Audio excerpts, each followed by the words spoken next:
একই কাণ্ড, বালতি বালতি দুধ নিজের মাথায় ঢালছেন কেন যুবক? রাতের অন্ধকারে এভাবে বালতি বালতি দুধ নিজের মাথাতেই ঢালছেন যুবক।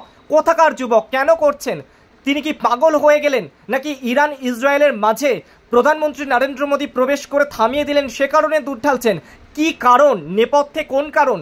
এই যুবকের বাড়ি মুর্শিদাবাদের হরিহরপাড়া থানা এলাকার রুকুনপুরে, কিন্তু বাড়ির সামনে এভাবে রাতের অন্ধকারে বালতি বালতি দুধ কেন ঢালছেন তিনি?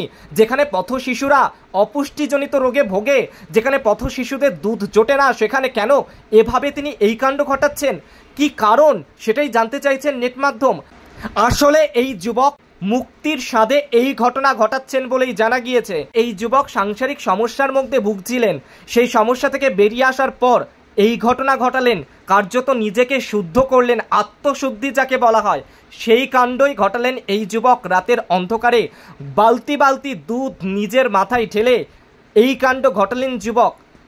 2022-এর 21শে জুন বিয়ে হয় এই যুবকের, আর তারপর থেকে সমস্যা যেন লেগেই আছে। ডিভোর্সের আবেদন করেছিলেন স্বামী স্ত্রী দুজনেই, কিন্তু সমস্যা পিছু হটছিল না। অবশেষে ডিভোর্স হওয়াতে এই যুবকের এমন সিদ্ধান্ত।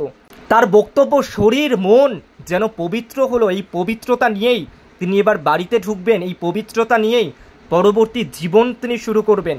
এই স্নান নতুন জীবনের প্রতীক, এমনটাই মনে করছেন নেটিজেনরা। এই যুবকের নাম আরিফুল শেখ, যার বাড়ি মুর্শিদাবাদ।